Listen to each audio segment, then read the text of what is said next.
claves de la carta numerológica. Revelar tus talentos ocultos y propósito de vida. Entender tus desafíos y cómo superarlos. Guiarte para tomar decisiones alineadas con tu esencia. Ideal para amantes del crecimiento personal, la espiritualidad y valientes para transformarse a sí mismos. Te llevas toda la información específica en un PDF más tu ficha numerológica para que puedas recordar, utilizar y seguir avanzando en tu desarrollo personal. Carta numerológica de la mano de Lili Soto, terapeuta holística numeróloga. Reserva tu entrega al más 549-2262 243055. Instagram Lili_Sot9.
Hola, muy pero muy buenos días, queridísima audiencia. Aquí está el equipo Holotren, este programa radial que va todos los sábados de 9 a 10 de la mañana en la FM 93.5, la radio de la gente, desde nuestra querida ciudad de Necochea, provincia de Buenos Aires, República Argentina, con nuestra querida operadora, técnica y musicalizadora Mari Rey en los controles, y bueno, nuestro equipo, quien les habla, Susana y Rosy, y bueno, nuestras queridas compañeras y amigas Lili Soto y Nancy Christensen. ¿Cómo están, queridas? Muy buenos días, ¿cómo está nuestra linda audiencia de los sábados? Bueno, vayan poniendo la pava para el matecito, prepárense el café, que tenemos algo re lindo para contarles. Vamos a hablar de las escuelas Waldorf, así que tenemos un invitado. Y bueno, que tengan una hermosa mañana y muchas gracias por acompañarnos. Buenos días, muy buenos días, querida comunidad. Y bueno, acá los invitamos a seguir aprendiendo, ¿no? Seguir aprendiendo sobre nuevos modelos en educación, que es lo que se viene. Así que bueno, acá estamos. Gracias por estar. Sí, exactamente. Bueno, y aquí estamos hoy muy felices porque tenemos un docente de movimiento y rector de secundario de la Escuela Waldorf Juana de Arco, de aquí de la Ciudad de Buenos Aires. Y estamos muy agradecidas con él, con Nicolás Kietzman, porque nuestra querida Lili se comunicó con él, inmediatamente nos atendió con una excelente predisposición para poder estar hoy con nosotros. Y agradecemos profundamente la participación de Nicolás. ¿Por qué? Porque nosotros en nuestra revista Holotren, que ya estamos preparando el 4º número, lo que vamos informando, lo que vamos transmitiendo es una información referida a estos modelos que se conectan realmente con el ser, con lo que somos como seres humanos, a modelos que muchos quizás no conocen porque estamos acostumbrados a un sistema desde hace mucho tiempo que nos estructura con la idea de que la economía es de una forma determinada, la escuela es de una forma determinada, que la salud se aborda específicamente dentro de una estructura determinada, Pero ¿qué es lo que nos vamos dando cuenta y cuál es el objetivo de la revista y de estos programas? Es justamente tomar conciencia que todos esos sistemas que estamos experimentando desde hace tanto tiempo, en realidad se olvidaron de algo fundamental. Y es que más que un cuerpo físico, biológico, somos un alma, somos un ser que tiene un propósito de un continuo desarrollo y evolutivo, y que verdaderamente nuestra esencia es una esencia que tiene infinidad de potencialidades para vivir de una forma plena. De una forma plena es de una forma donde pueda priorizar lo emocional, donde pueda priorizar sus virtudes y donde esté preparado para vivir en una comunidad muchísimo más fraterna y mucho más segura además también. Entonces, en estos modelos hemos hablado con representantes, por ejemplo, de temas vinculados con la salud, donde dentro de la salud nos damos cuenta que somos mucho más que un cuerpo físico, por lo tanto hemos también ampliado nuestra visión en conexión, por ejemplo, con distintas terapias holísticas, energéticas, porque nos dimos cuenta que somos más, como decimos, que un cuerpo físico. Dentro de la economía, en la revista también nosotros planteamos una economía consciente, algo que realmente cambia el paradigma de lo que siempre nos hicieron creer con que es la economía, ¿no? Nosotros decimos la economía es algo frío, algo que no tiene en cuenta al ser humano. Bueno, la visión de esta economía consciente, donde ya hay muchos contadores y donde ya hay muchos especialistas y profesionales en esta materia, están activando un concepto totalmente diferente de lo que es la economía, porque la economía en definitiva no puede dejar de lado que lo fundamental somos los seres humanos, ¿no? Y dentro de la educación hay distintos modelos que también priorizan el desarrollo humano, el desarrollo personal, la creatividad, la imaginación. Entonces uno dice, ok, ¿dónde están estas escuelas? ¿Qué es lo que en definitiva hacen diferente al sistema convencional? Y vamos entonces con esta escuela Waldorf y antes de ingresar de lleno con nuestro querido Nicolás, yo voy a transmitir algo que investigué y por supuesto lo tenemos a Nicolás para que nos diga, ok, lo que has investigado es correcto o no. Y me gustaría mucho entonces empezar con esto de qué es la escuela Waldorf. De acuerdo a lo que yo investigué, y volvemos entonces a coincidir que lo tenemos a Nicolás para que corrobore o dé la idea de cómo comenzó la escuela Waldorf, esto no es algo de este siglo XXI. Esto comenzó en el año 1919 en Stuttgart, Alemania. ¿Y cómo comenzó esto? Porque una fábrica de cigarrillos, justamente llamada Waldorf Astoria, había decidido crear una escuela para los hijos de los trabajadores de esa fábrica de cigarrillos. Y se le encarga justamente a Rudolf Steiner, un gran hombre vinculado con la antroposofía y además también con todo lo que es la pedagogía, crear un sistema educativo para educar a estos niños. Y es entonces Rudolf Steiner que a través de su profunda conexión con mucha información vinculada al desarrollo personal, se da cuenta que para crear un sistema lo que había que contemplar justamente es el desarrollo evolutivo del ser humano. El desarrollo evolutivo desarrollando las capacidades creativas, imaginativas, la conexión con la naturaleza.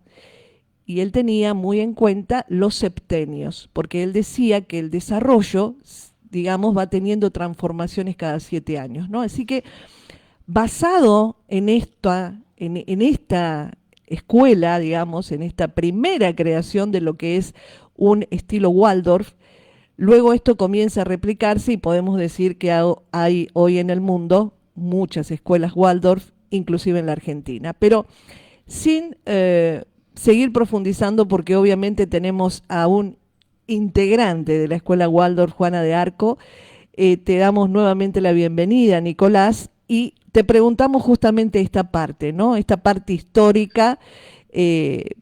¿Cuál es tu labor, por supuesto, además de docente ahí en la escuela Waldorf? Y por supuesto vamos a tener preguntas de nuestras compañeras y amigas que además son docentes, así que seguramente van a preguntarte muchas cosas referidas a todo lo que es la currícula docente. Así que adelante, bienvenido nuevamente y gracias infinitas por estar con nosotros. Bueno, ¿qué tal? Buenos días. Muchas gracias por la invitación, Susan y Lili, Nancy. Sí, todo lo que contaste es realmente así. Steiner venía ya investigando hace un tiempito, él desarrolla la antroposofía, que es esta mirada del ser humano desde el punto de vista en el cual entendemos que no solamente hay cuerpo, sino que también hay alma y hay espíritu. Entonces, a partir de estas ideas, Emil Moll, que es el dueño de la fábrica, le pide poder desarrollar también la parte pedagógica. Esta persona trabajaba con Rudolf Steiner ya hace unos años, y entonces, bueno, en el año 1919 comienza la primera escuela Waldorf ahí en Stuttgart, como bien dijiste, en Alemania, y algunas cuestiones que son importantes como nombrar de este primer momento es que el contexto en el cual se desarrolla esta primera escuela es finalizando la Primera Guerra Mundial. Eso es una de las cosas importantes. Y ya venían con otra idea distinta de lo que es la escuela, en el cual trataron como de correrse un poquito de lo que tenía que ser y empezar a mirar otras cuestiones. Entonces fue una de las primeras escuelas en el mundo en el cual, por ejemplo, integró mujeres y varones en el mismo aula. Hoy parece una locura pensar que eso no era así, pero hace 100 años atrás no era tan así. Y entonces él decía que era importantísimo que mujeres y varones convivan en el mismo espacio en la educación para poder aportar las cualidades que tenía cada uno y trabajar en conjunto. Y otra cosa interesante también como escuela es que él consideraba que no es posible en educación si no hay una colaboración conjunta entre docentes y familias, ¿no? Y esa es otra característica de las escuelas Waldorf. Bueno, pregunto entonces, muy bienvenido Nicolás, muchísimas gracias por respondernos y estar con nosotros hoy acá. La verdad que estés es muy importante porque, como decía Susi, no se sabe mucho de esto, por más que tenga 100 años y hace muchísimo tiempo que esté, la verdad que para muchas personas puede estar resultando hoy bastante nueva esta información. Así que yo quería que nos puedas comentar cómo adaptan concretamente el currículum y las actividades que ustedes hacen diariamente para poder alinearse con estos 3 septenios. Bueno, que nos puedas explicar en qué consiste cada uno de ellos y especialmente en aspectos que tienen que ver con el desarrollo, con la memoria, con la creatividad, con el pensamiento crítico de niños y adolescentes. Bien, sí, es así. La escuela Waldorf toma, o sea, nosotros trabajamos principalmente con los 3 primeros septenios de la biografía del ser humano, de 0 a 7, de 7 a 14 y de 14 a 21, y esto coincide un poco con cómo está propuesta la escuela en general, es decir, de 0 a 7 años es el jardín de infantes. Lo que sucede ahí, si uno respeta el desarrollo del ser humano, en principio esos primeros 7 años son los años donde más crece el cuerpo, ¿no? Donde los niños crecen exponencialmente. Entonces hay unas fuerzas que son las fuerzas de la vitalidad que están ocupadas en el desarrollo del cuerpo. Y entonces esas son las mismas fuerzas que un poquito después, a los 7 años en adelante, van a ser las fuerzas de la memoria y del poder recordar. Entonces lo que tratamos de hacer en los jardines de las escuelas Waldorf es no intelectualizar antes de tiempo, es decir, que no usar esas fuerzas vitales a partir de intelectualizar precozmente. Y entonces lo que sucede en este primer septenio es que tenemos salas integradas en las cuales los niños aprenden, los más chiquitos de los más grandes, donde uno de los conceptos más importantes es que el niño de 0 a 7 años aprende por imitación. Entonces, es importantísimo que las maestras en el aula o en la sala de jardín sean personas que realmente sean dignas de imitar, no solamente en lo que hacen, sino también en lo que sienten, en lo que piensan. Y entonces lo que se propone en la sala de jardín es que los niños entran a las salas, la maestra está quizás pintando o amasando el pan o haciendo alguna actividad o tejiendo. Entonces los niños llegan y se ponen a trabajar con ellas, a hacer lo que van haciendo. Tienen mucho espacio de juego, mucho espacio también de... Es como si fuera una segunda casa, tratar de respetar este tiempo del niño de esa primera etapa. Bueno, un poco lo que es el jardín de infantes va por esa línea. Que les puedo contar un poco más del jardín. Se trabaja mucho con los ritmos del año, eso es fundamental. Es decir, que nosotros en otoño tenemos un ritmo en la naturaleza, en invierno tenemos otro, entonces cuando llegan las aulas generalmente no los reciben con las luces prendidas, así quizás a principio de año hay más luz y después a mitad de año hay menos luz porque el día arranca un poquito más tarde y después cuando empieza la primavera ya el sol aparece de otra manera, entonces vamos tratando de generar cuestiones en el año que tengan que ver con el ritmo anual. Quizás en otros momentos de la humanidad el ser humano conectaba con estos ritmos de la naturaleza y hoy lo tenemos medio perdido, ¿no? Sí, totalmente. En la sociedad actual en la que vivimos.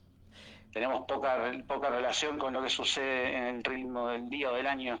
Lo perdemos porque estamos ocupados con otras cosas. Bueno, entonces se pone mucho énfasis en que el niño conecte con el ritmo del año, con el ritmo de los días, del mes, ¿no? Bueno, esto ocurre en el primer septenio. En el segundo septenio ya arranca la primaria y ahí suceden otras cuestiones, digamos, ¿no? El primer indicio de que el niño ya tiene estas fuerzas, como les contaba antes, de lo vital, disponibles para la memoria, es el cambio de dientes. Cuando ya cambian sus dientes de leche y aparecen los dientes propios, ese es un indicador de que ya estamos listos para poder empezar a trabajar de otra manera. ¿Cómo? Perdón. No, está bien. Realmente quedamos tan gratamente asombrados escuchándote que solamente fue un comentario nuestro como diciendo, claro. Así que seguí, Nico, seguí. Está bien. Perdón. Bueno, entonces, en los primeros grados de primaria, un poquitito acompañamos esta primera idea que sucede en el primer septenio. Todavía hay mucho juego, todavía hay mucha imagen. Por ejemplo, cuando empiezan a aparecer las letras, los maestros, las maestras presentan cada letra con un cuento y entonces se dibujan los pizarrones, dibujan algo que tenga que ver con esta historia que están trayendo y las letras aparecen en esta imagen que está ahí, entonces los niños van viendo a ver dónde aparece, quizás dibujan una montaña y en esa montaña aparece la M, ¿no? Entonces van descubriendo junto con estas imágenes las letras del abecedario. En matemática quizás aprenden con la historia de unos gnomos que entonces se le caen las bellotas, si se le caen quizás ese gnomo justo es el que resta y otro se queda junto es el que suma. Bueno, entonces a partir de las imágenes empiezan a como aprender los contenidos. Sobre todo los primeros grados todavía se respeta un poquito más esta idea del primer septenio. Ya a partir del cuarto grado en nuestras escuelas consideramos que ese es un momento importantísimo en el desarrollo del niño. Generalmente en la psicología tradicional, o cuando estudiamos, yo cuando estudié lo estudié así también, pareciera que después de los 5 o 6 años, lo llaman el periodo latente, como que mucho no sucede ahí y después pasamos a la adolescencia. Por lo menos yo lo vi así cuando estudié. Y nosotros en las escuelas Waldorf entendemos que a los 9, 10 años sucede un hecho que es importantísimo, que tiene que ver con una primer toma de conciencia de que ya dejo de ser parte, o sea, no dejo de ser parte, pero ya no dependo tanto de mi mamá y mi papá, y empiezan los primeros sentimientos de soledad. Nosotros llamamos el Rubicón en ese momento, que hace referencia a a la historia de Julio César cuando tuvo que decidir cruzar el río Rubicón, parir la batalla. Y entonces es un momento clave en el desarrollo del niño, donde tiene una conciencia de su individualidad, una primer conciencia de su individualidad un poco más presente. Y entonces es una gran decisión que tienen que tener en este momento, que es, si cruzo el río, ya empieza a dejar de a poco la infancia y empieza a aparecer otra cosa. Y entonces en ese momento aparecen los primeros sentimientos de soledad, quizás los miedos, empiezan los miedos un poquito a entender que la muerte existe también y que papá y mamá en algún momento no van a estar. Entonces nosotros acompañamos ese momento desde las escuelas con diferentes actividades. Por ejemplo, se tejen un chaleco con la idea de poder generar su propia protección. Se siembra el trigo y entonces hacen todo el trabajo con el trigo hasta que después lo cosechan y pueden hacer su pan. Y también se ven los oficios, entonces realizan una construcción, y a partir de hacer esas diferentes cosas vamos acompañando este momento clave como para que tengan esta sensación de que ellos pueden en su vida también ir tomando estas cosas ya un poco más separados de lo que es la familia. Y entonces ahí cambia un poquito ya el gesto en la primaria, donde empiezan a trabajar. Nosotros, no sé si la gente sabe, ustedes saben, nosotros trabajamos por épocas, donde llamamos épocas, hora principal a la primera hora de la mañana, y entonces los maestros van trabajando en periodos de 2, 3 o 4 semanas, donde van trabajando diferentes cuestiones. Por ejemplo, tenemos una época de historia, entonces con su maestro trabajan 4 semanas de historia, y van presentando todos los días este contenido, y después dejan de tener historia, pasan a tener, no sé, geología, botánica, bueno, van pasando por diferentes cuestiones. Como el maestro en la escuela Waldorf, el maestro de primaria, acompaña los 7 años, en el caso de las escuelas de provincia de Buenos Aires, que el sistema 6 y 6, igualmente lo que sería el primer año secundario todavía tratamos que el maestro acompañe, pero bueno, en nuestra escuela en particular, en Ciudad de Buenos Aires, el sistema 7 años de primaria y después viene la secundaria, entonces el maestro acompaña los 7 años seguidos al grupo. Entonces lo que se va generando ahí es lo que llamamos nosotros la autoridad amada, es decir, la autoridad, no la autoridad por autoritarismo, sino la autoridad porque se ganan el respeto del niño conociéndolos verdaderamente. Claro. Entonces, este maestro trabaja en periodos de un mes más o menos, 3, 4 semanas, y van trabajando diferentes épocas. Estas épocas las trabajan a partir del arte, mucha narrativa, mucho cuento. No tanto todavía, o sea, si bien ya tenemos las fuerzas de la memoria activas y disponibles, se lleva todavía mucho a la práctica, a la experiencia. Entonces, por ejemplo, trabajamos en 5º grado de Grecia, y entonces desde el movimiento trabajan en lo que era el pentateuco griego, en arte trabajan con las guardas y dibujan cuestiones del bien de los griegos, y quizás la maestra hace una narrativa que dura estas 3 semanas en las cuales no sé, aparece una historia de 2 jóvenes que se encuentran en las Olimpiadas griegas, y entonces a partir de la historia se va transmitiendo cómo era un joven en Atenas, cómo era en Esparta. Claro, ¿no? tienen una ¿Qué características tenía relación cada ciudad? integral, total de los contenidos, digamos, no es que enseñan aislado, todas las secuencias de actividades están todas conectadas. Siempre se trata, en la primaria principalmente, se trata de que haya cuestiones prácticas y artísticas. Entonces, si yo voy a ver Egipto, seguramente vamos a arrancar, bueno, yo soy exalumno también de una escuela, entonces puedo contar un poquito de experiencias que tuve yo también. Quizás si uno va a Egipto, primero se traen papiros y armamos papiros, vamos armando el papiro, entonces se dibujan adentro del papiro y se ponen como se dibujan diferentes imágenes de lo que pasaba en Egipto, ¿no? Y entonces eso se acompaña con una narrativa, y después por supuesto se trabajan cuadernos y se trabajan contenidos también, pero siempre tiene que haya una relación real con las cosas, no es solamente aprender de memoria algo y repetirlo, sino es que realmente se pueda vivir eso que estamos trabajando. Mientras Entonces, te lo que va escuchaba, sucediendo, sí. me surge una pregunta. Bien, vos dijiste que te había formado, obviamente para poder ser docente en una escuela Waldorf, necesitas el título que te da el Ministerio de Educación de la provincia, ¿no? Un título oficial, digamos. Y después, ¿ustedes tienen otra formación o cómo es que esto, para poder trabajar en una de estas escuelas?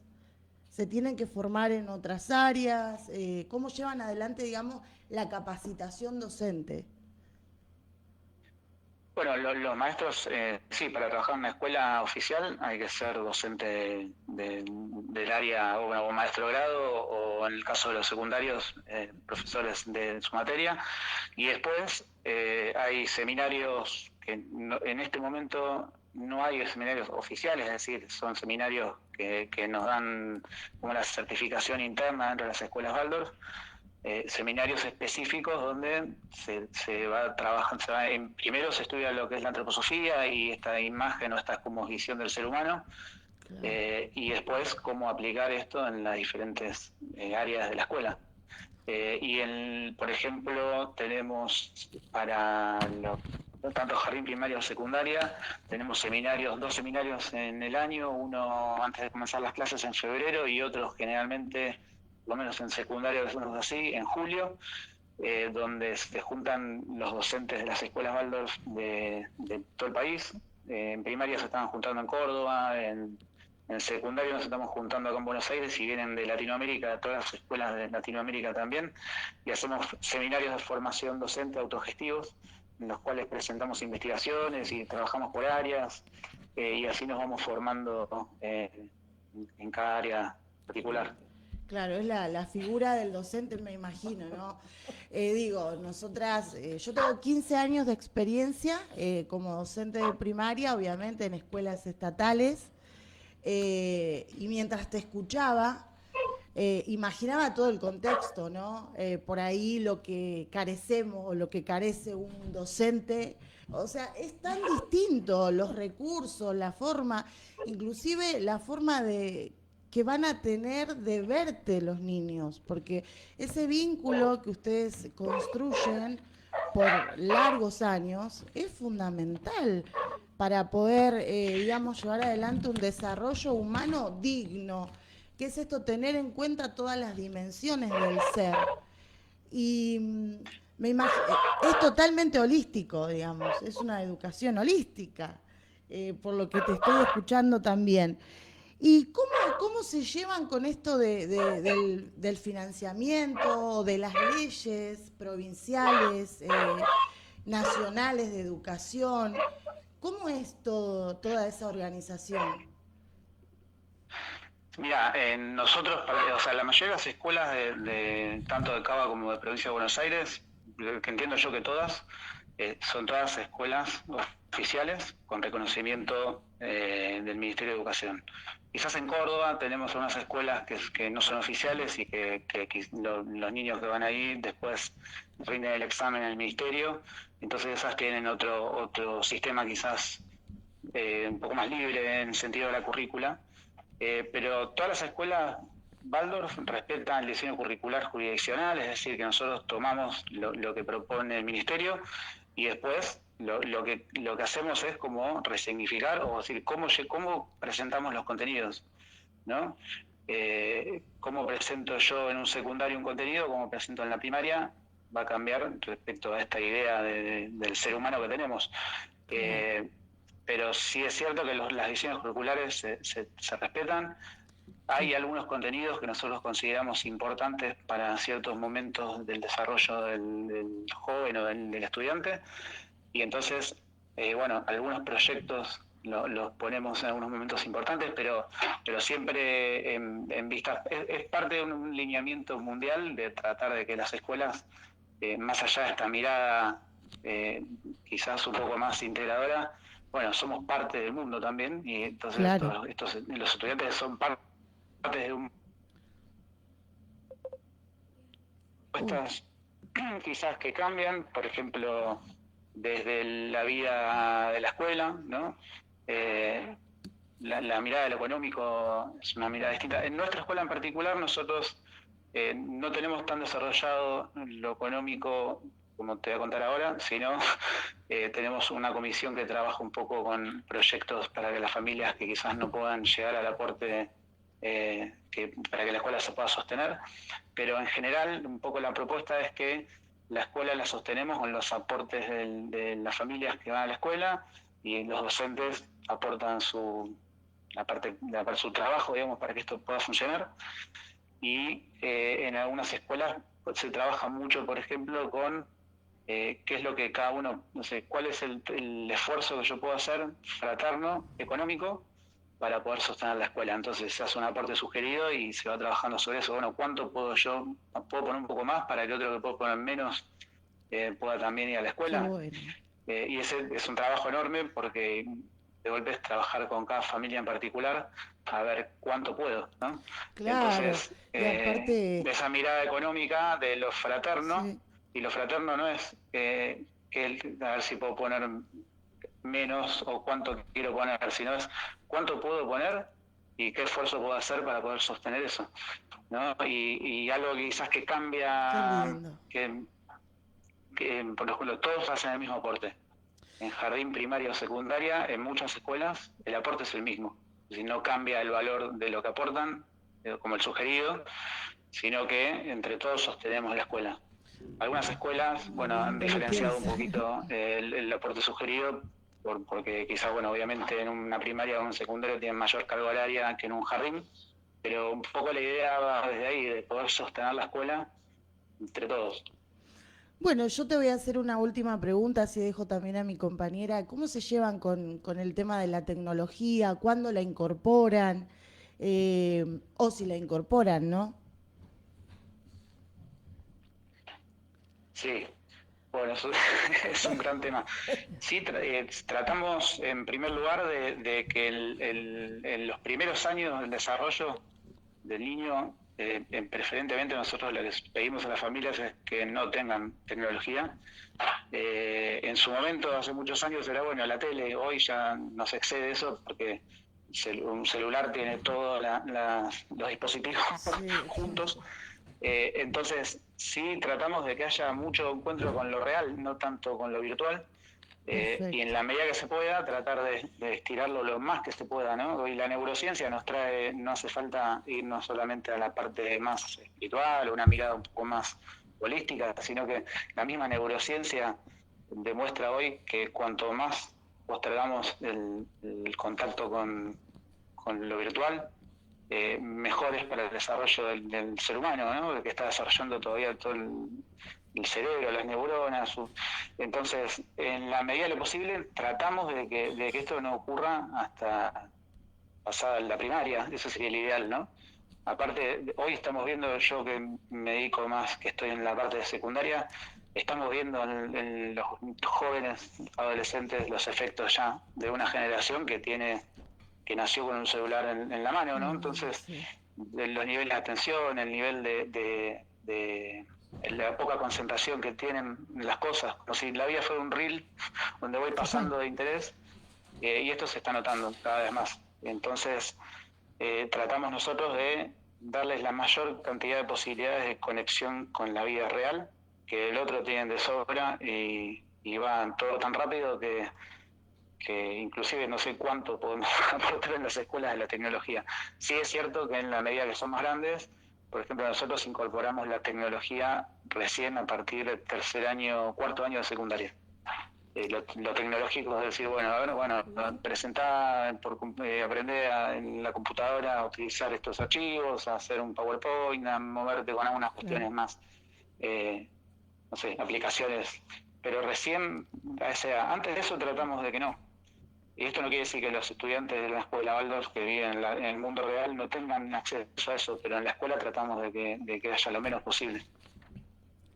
Bien, hola Nicolás, acá Nancy te saluda. Bueno, gracias por esta entrevista. Y te quería preguntar, los alumnos, ¿cuántas horas van a clases? ¿Cuál es su carga horaria?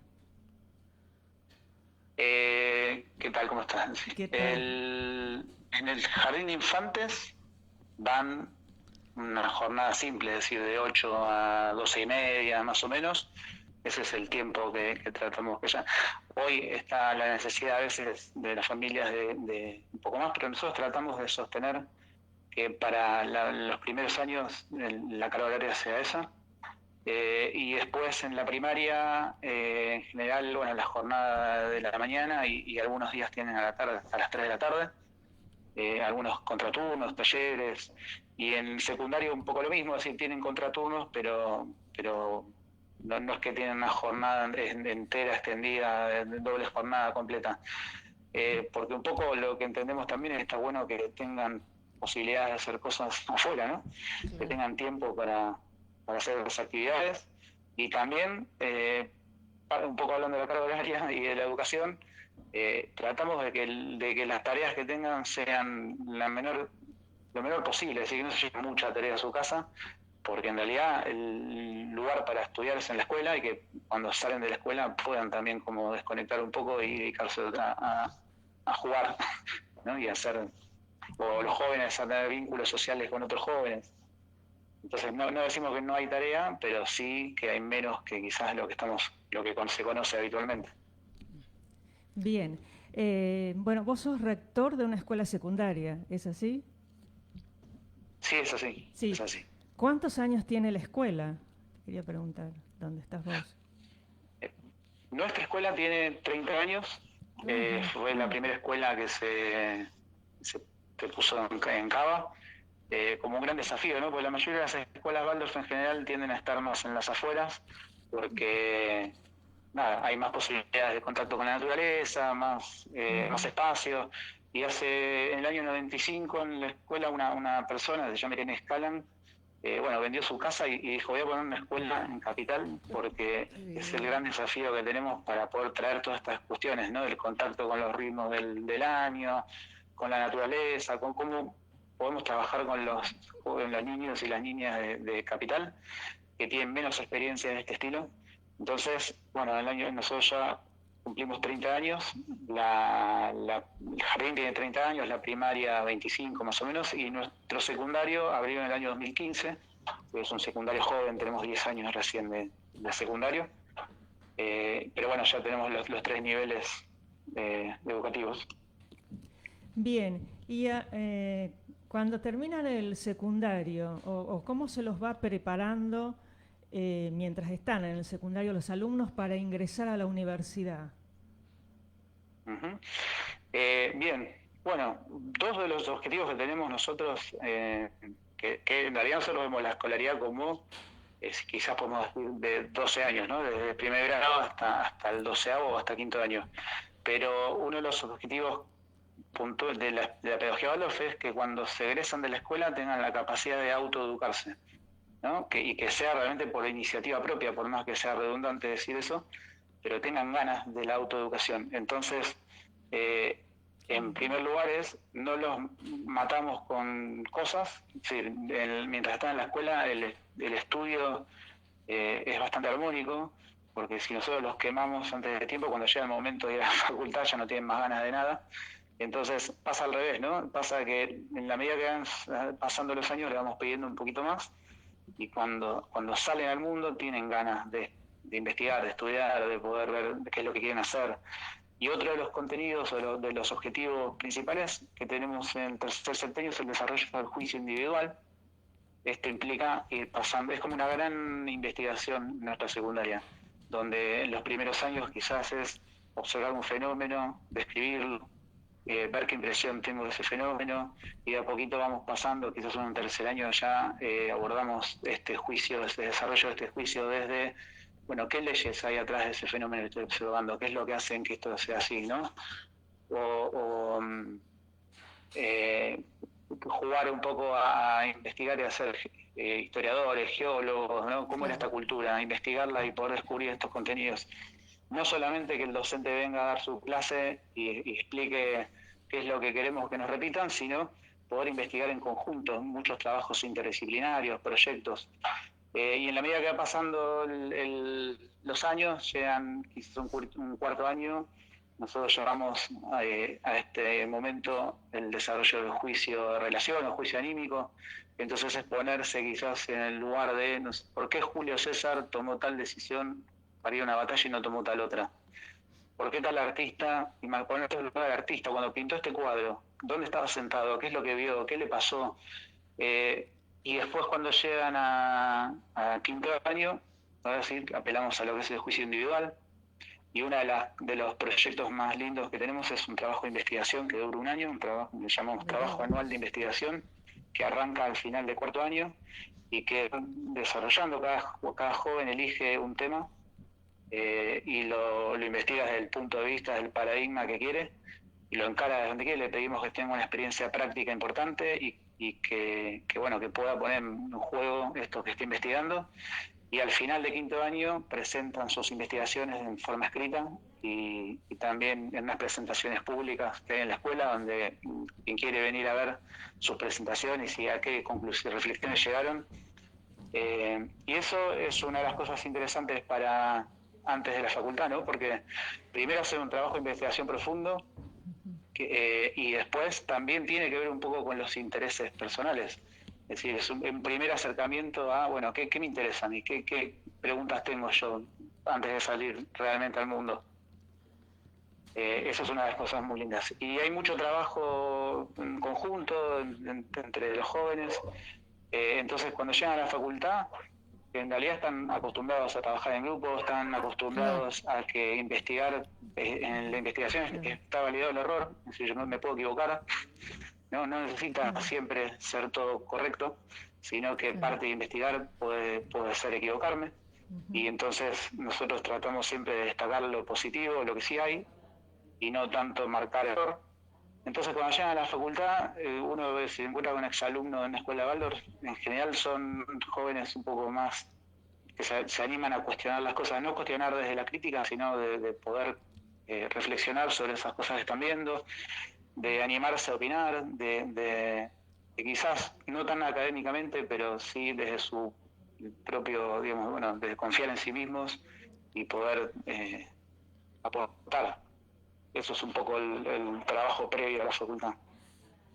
Bien, bien. Y te quería hacer otra pregunta. Yo fui docente de educación especial, hace 4 años que me jubilé, te cuento.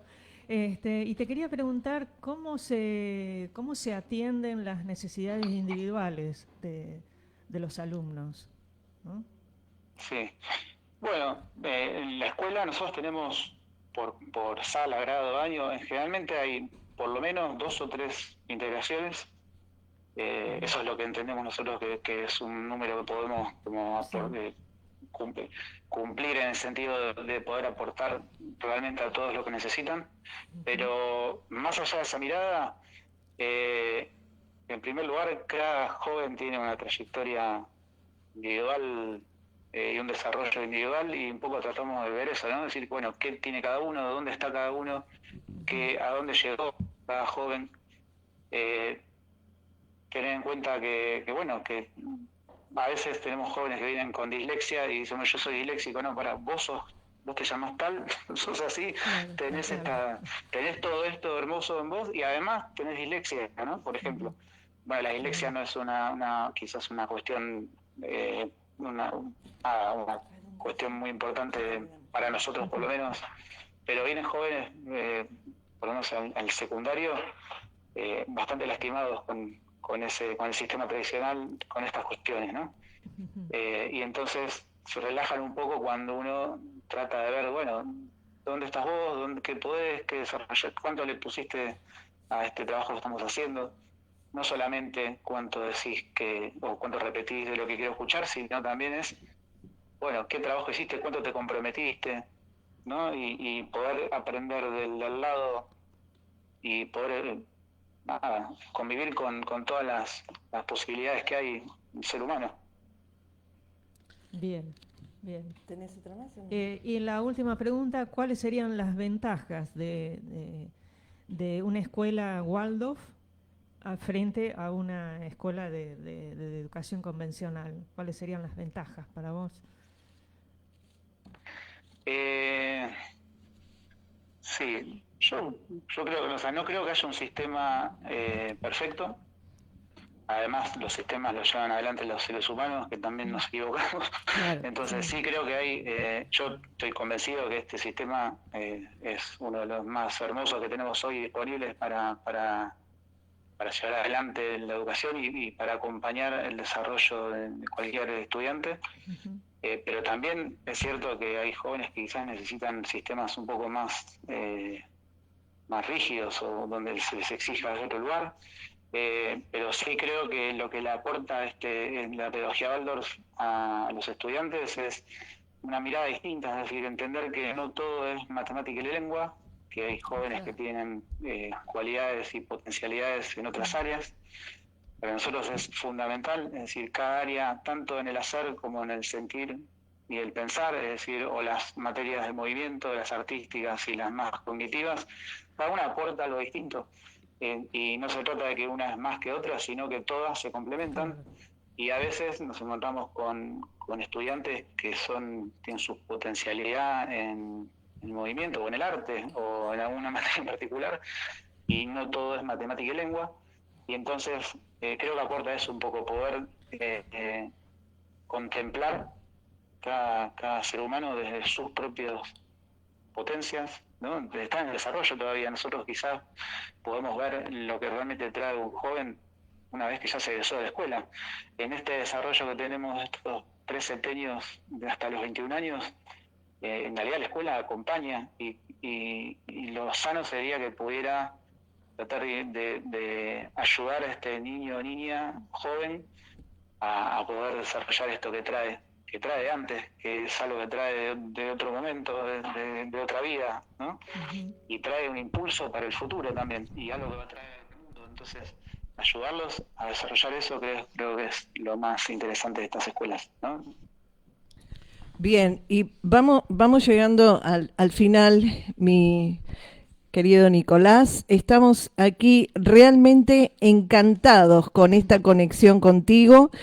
Y verdaderamente creo que da para muchos programas más, porque nuestra compañera nos decía, o sea, te consultaba, ¿no? ¿Cuál es la diferencia entre una escuela y la otra? Y evidentemente lo que nosotros vamos viendo es que aquí se da una combinación justamente desde el aspecto profesional educativo, ¿no? De seres que realmente priorizan, como dicen ustedes, el desarrollo de ese ser humano, el desarrollo desde lo biológico, lo neurocientífico, desde lo emocional, ¿no? Esta grandeza que viene dentro de cada uno de nosotros y que muchas veces lamentablemente se cercena justamente.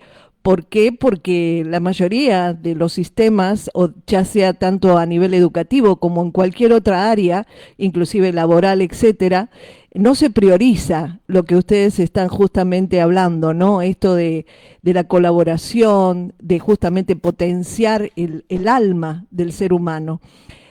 Por eso lo que uno observa es que aquí hay realmente elementos que se unen, ¿no? Que es una familia que por suerte también está despierta hacia todo esto tan importante que se necesita para educar un hijo, y una escuela que tiene justamente todas las herramientas para poder ayudar a esa criatura en colaboración con las familias a que se vuelvan seres, yo creo, felices. Mirá lo que te digo, ¿no? En una sociedad con tantos conflictos, una persona que realmente sabe quién es, para qué está y desarrolla su potencialidad, se transforma realmente en un ser feliz. Y de hecho, tanto, digamos, a nivel profesional y educativo, de distintos docentes, ¿no? Que muchas veces quieren hacer tantas cosas positivas para los chicos y que tienen esa sensación de frustración que muchas veces hace de que cambien la profesión, porque realmente se dan cuenta que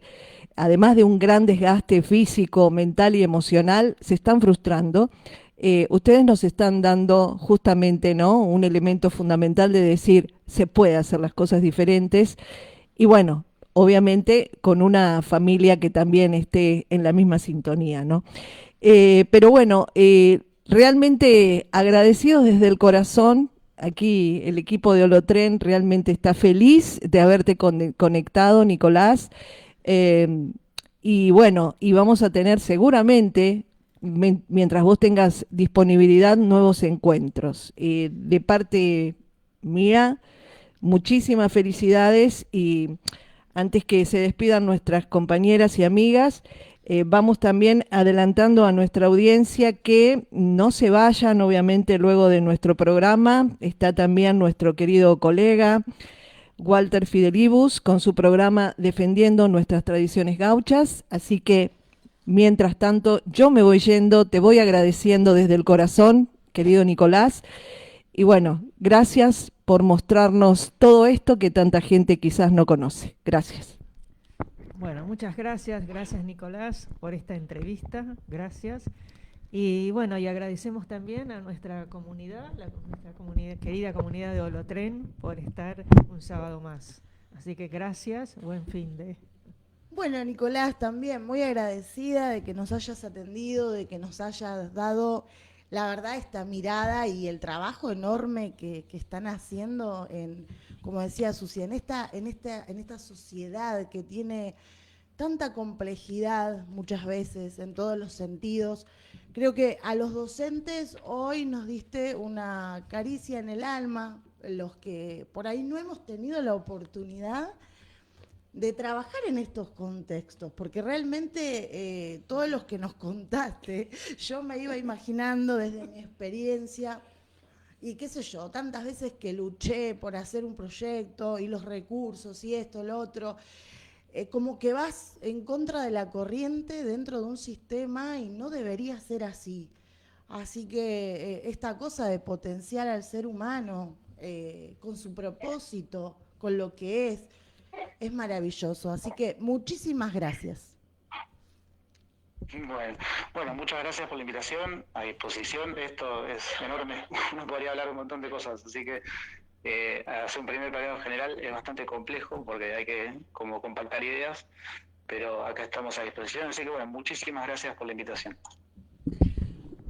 Bueno, muchísimas gracias, querido Nicolás. Nos vamos yendo. Bueno, siempre, como dicen nuestras queridas compañeras olotrencitas, agradecidas desde el corazón por estar, por acompañarnos y por sumarse a nuestros vagones. Le vamos anticipando también a nuestra audiencia que el domingo 14 de septiembre a las 15 horas en la Liga de Madres de Familia, calle 662806, hay una charla libre y gratuita brindada por Agustín Vidondo, que habla sobre las 5 leyes biológicas. También un paradigma realmente importantísimo para poder comprender las llamadas enfermedades, no como nosotros siempre lo entendimos, sino directamente como una gran oportunidad de sanación que nos brinda el organismo cuando vivimos experiencias difíciles. Así que gracias, gracias, gracias. Abrazos. Hasta el próximo sábado. Chao, chao. Gracias. Chao.